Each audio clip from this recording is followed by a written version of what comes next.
I quit my job, moved in with my in-laws, and began taking care of my handicapped father-in-law and doing all the housework. However, one day my husband left divorce papers in our home and disappeared. I continued living with my in-laws to take care of my father-in-law, but my mother-in-law just harassed me about it. My son threw you away, so we aren't even family anymore. How long do you plan on staying here? What? Seeing me flustered, my sister-in-law Flora began to laugh. Flora waved me away with her hands. Get out of here already, you leech! I had reached my limit. I couldn't take these people any longer. Fine, I'll leave. Less than a week later, my mother and sister-in-law visited me in a panic. My name is Hazel. I'm 32 years old and married.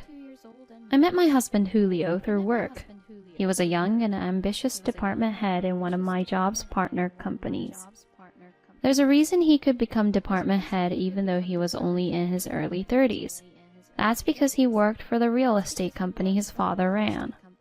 When Julio and I got engaged, he announced, "If we're going to get married, let's move in with my family." I thought we'd be living on our own, so I was surprised by this announcement. But Julio wouldn't back down from that idea. My family already decided. If we can't move in with them, they probably won't let us get married. At the time, I was 29 years old. I was starting to feel that I'm at an age I need to get married, so I agreed to his condition.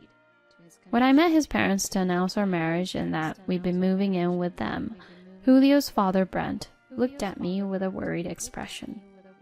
I'm happy you two are getting married, but are you really okay with moving in with us? And don't you two want to live as a couple?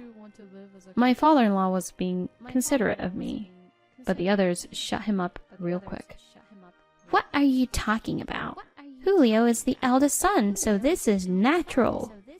My mother-in-law Brenda replied quickly, looking down at me. My sister-in-law Flora, who was married but lived near her parents, also chimed in. That's right. In fact, she should be grateful that we're letting her do so. I get it now, so those are the two who came up with this rule. Like that, I ended up moving in with my in-laws after marrying my husband. My father-in-law ran a real estate company, and their family home was large and luxurious. Julio and I were given a room on the second floor of the house, and our married life began. Around that time, I was called over by my mother and sister-in-law. Hazel, today I will teach you some things every wife should know. Brenda reiterated this as my sister-in-law stood nearby with a stern look on her face. Some things every wife should know? A wife is supposed to work hard for her husband's sake. Please, don't forget that. Also, everything I say is absolute. You better listen to what I say. I nodded along to what my mother-in-law was saying, all the while getting a bad feeling in my stomach. On that note, from today on, you'll be doing all of the housework. I was shocked. Julio had told me his family has a housekeeper who takes care of everything around the house. So, I thought I could continue working like before, and I even told my bosses I would stay in the company even after getting married. I heard you have a housekeeper, I asked in a small voice, making Flora snicker. We got rid of her. We have you now, so there's no need for her. But I plan to continue working. My mother-in-law was a housewife, but I knew that I couldn't use that as an argument. What I said instantly put the two of them in a bad mood. That's so selfish of you. That's just an excuse to not to do housework, right? Yeah, it's been decided that you have to do the housework. Whether you continue to work or not, you better do all the chores. If you can't, just quit your job. I bit my lip hard. It's a job I've gone through a lot of training to do, and I want to keep at it for a long time. Quitting was the last thing on my mind. Okay, but please let me continue working. I will do my best around the house. Like that, I was put in charge of all the chores even though I worked full-time. Flora was married and not at our home most of the time, but I still had to take care of 4 people. And doing 4 people's worth of chores perfectly is incredibly hard. On top of working full-time, I had to make breakfast, lunch, and dinner, and do a ton of laundry and clean their huge home. I would wake up at 4:30 a.m. every morning to do chores, go to work all day, and continue doing chores until I went to sleep. My days passed like that. If I let myself go even a little, my mother-in-law immediately complained, and Flora, who visited regularly, would also harass me. My father-in-law was at work most of the time, so he didn't seem to notice I was doing all the chores. But whenever I brought meals out to the table, he would always be sure to say, "Thank you, Hazel."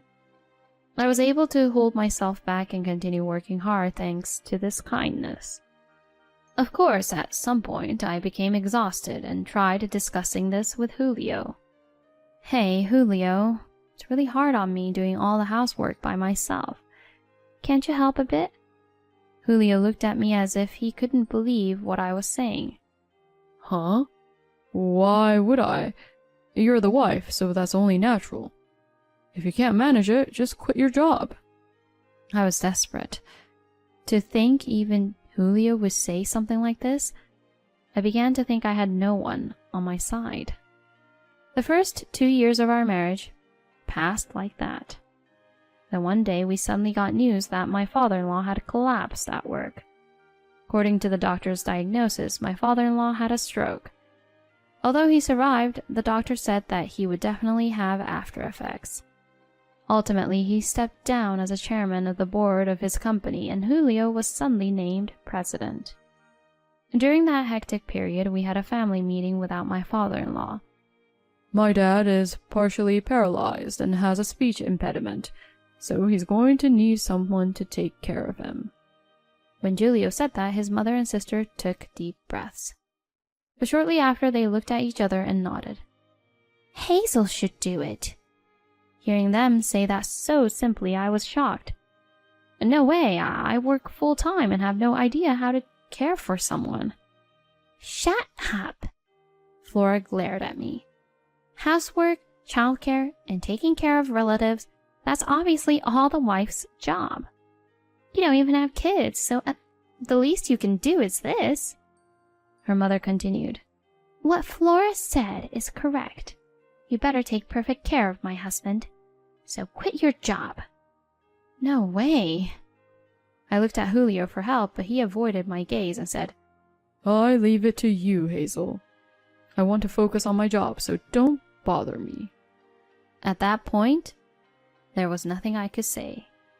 The next day, I submitted my resignation at work. My bosses were upset, but there was nothing I could do.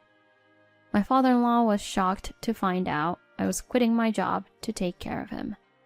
He apologized by typing a message out on a tablet. "It's okay, don't worry." I tried my best to smile. From then on, I began taking care of Julio's father on top of doing all the housework.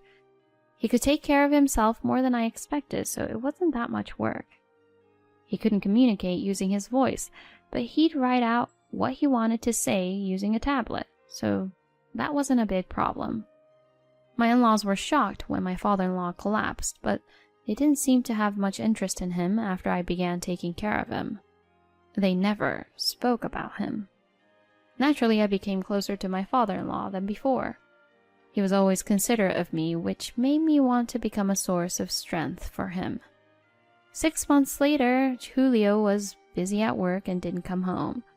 Since becoming CEO, he had become incredibly busy, so I didn't think much of it. When I woke up the next morning, I found something unbelievable on the dining table. It was a set of signed divorce papers and a letter from Julio. This was the letter. I found someone I really want to be with, so I'm eloping. Don't look for me.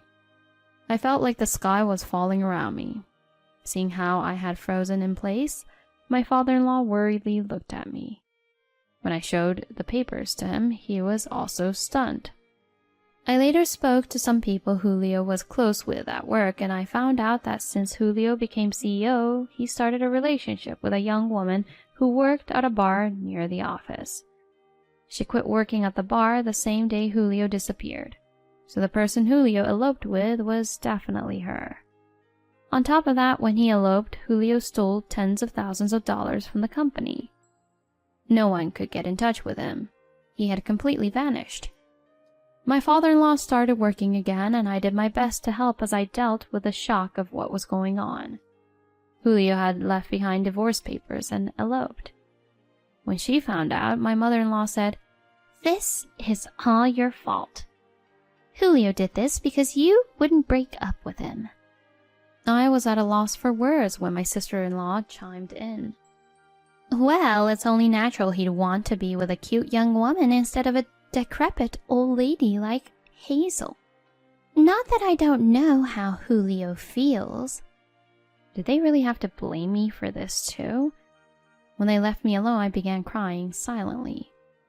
My father-in-law appeared and patted my shoulder as I cried. Hazel, I have something to talk to you about.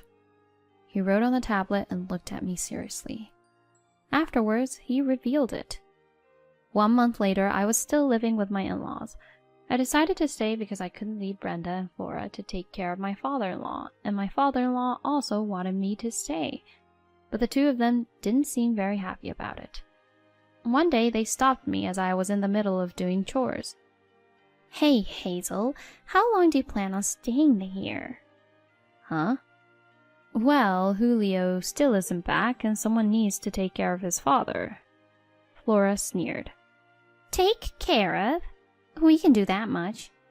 And Julio won't come back. He feels nothing for you anymore." My mother-in-law continued to glare at me. "My son threw you away, so we aren't even family anymore. How long do you plan on staying here?" "What?" Seeing me flustered, my sister-in-law Flora began to laugh. Flora waved me away with her hands. "Get out of here already, you leech. If you're after Dad's money, you won't get any of it." I had reached my limit. I couldn't take these people any longer.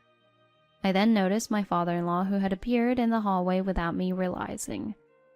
My sister-in-law and mother-in-law didn't seem to have noticed. He nodded to me lightly, and I announced, "Fine, I'll leave." The two of them grinned. "You were thrown away by your husband and don't have a job. How do you plan on surviving?" "How miserable. Go live alone in a rundown apartment." I ignored them, packed my bags, and left the house. I thanked my father-in-law before I left. 1 week later, I got a call from my ex-mother-in-law. "Hey, Hazel, where are you?" "I'm in my new apartment." She annoyingly pressed me to tell her the address, and eventually I did. A few hours later, my ex-in-laws, including father-in-law in a wheelchair, appeared at my home. "What's this? Why are you living in this fancy building?" That's right, I was living in a single-person flat in a newly built luxury apartment building. Brenda and Flora were astonished to learn that. I spoke to them coldly. "So why are you here? You even brought Brent." "He told me he's going to divorce me. He told me he's selling the house, so I should leave." Brenda said this with a pale face, and Flora continued, "Dad told us to go to you for the details, so we came here. What in the world is going on?" I let out a sigh as I looked at their pale faces. "I see. So it was time." My father-in-law looked at me and nodded. Seeing that, I turned to Brenda and Flora.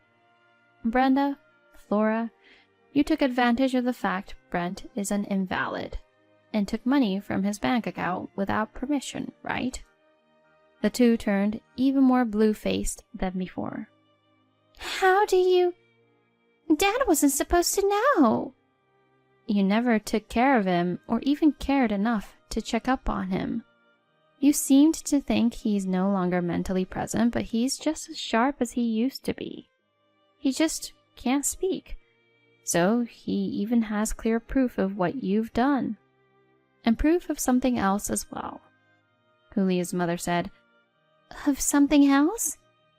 My father-in-law pulled out his tablet and began playing a recording of his wife's voice. "His life is over, huh?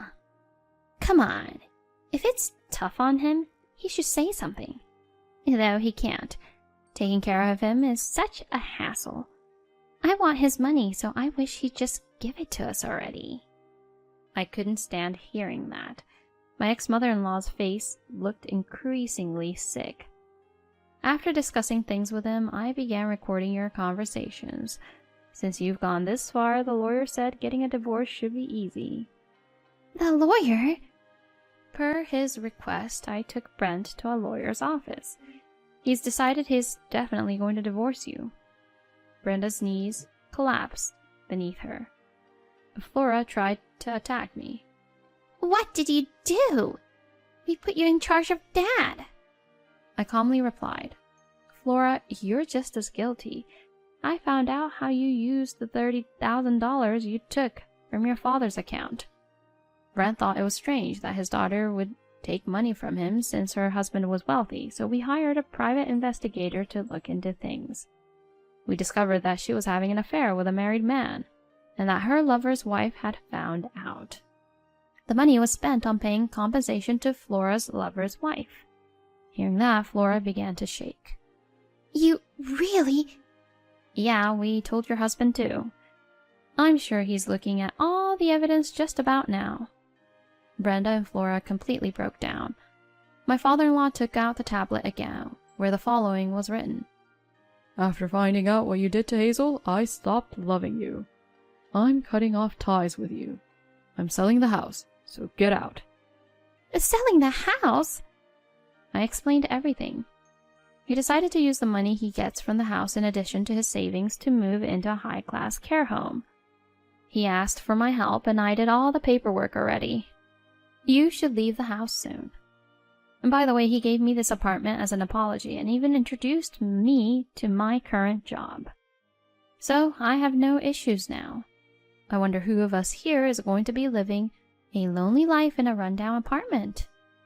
When I finished, my ex-mother and sister-in-law became distraught and started ranting, but we chased them away mercilessly. Afterwards, Julio's parents officially got divorced. Flora also got divorced around the same time, so the two began living together in a shabby apartment. Those two have never worked a day in their lives, so I don't know how they'll survive. Julio returned after. Julio's partner left him once he had no money, and he wanted us to make things work again. Of course, I chased him away. We reported him to the police for stealing money from the company, so he's in prison now. It's karma. I hope he reflects on himself while he's in prison. On the other hand, I'm living a good life in my luxury apartment, and I'm working hard at the job that Julio's father introduced me to. My father-in-law made friends at his care home and seems to be having fun. Thankful to my father-in-law, I plan on living a happy and bright life from now on.